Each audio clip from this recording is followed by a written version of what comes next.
কাছের মেয়ে জ্যোৎস্নায় আমায় কথা দিয়েছে, আশি আশি। ৮০ ও ৯০-এর দশক ছিল বাংলা সিনেমার স্বর্ণযুগ। সব বয়সী মানুষের বিনোদনের অন্যতম মাধ্যম ছিল সিনেমা।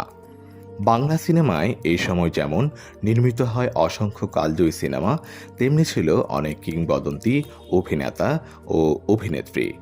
বাংলা ছবি শুধু আমাদের দেশেই নয়, পুরো উপমহাদেশে ছিল সম্মানের আসনে।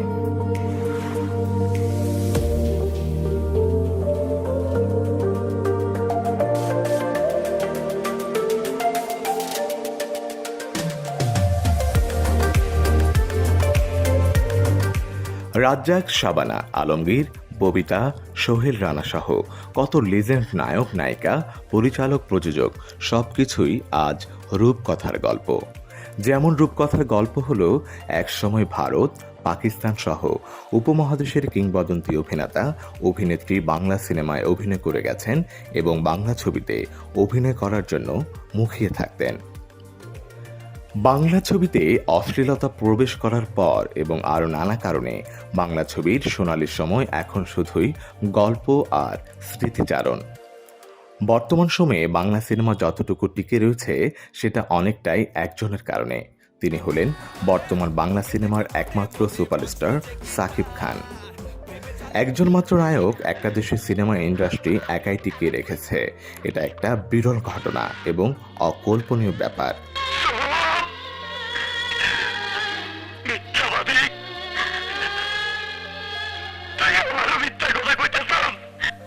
বর্তমান বাংলা ছবিতে নায়ক শাকিব খানই প্রথম ও শেষ কথা, আলোচনা সমালোচনা সব তাকে নিয়ে।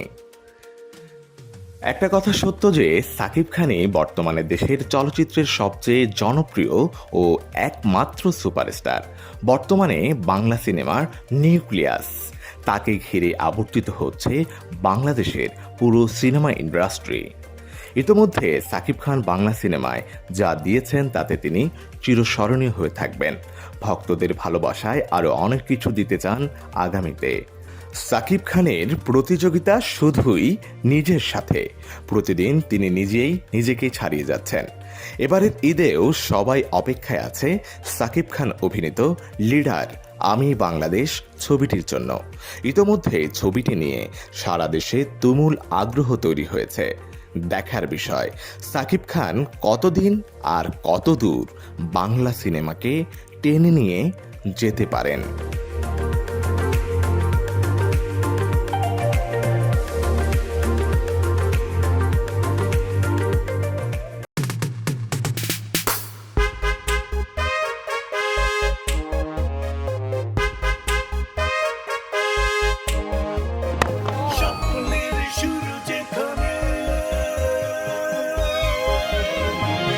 ATV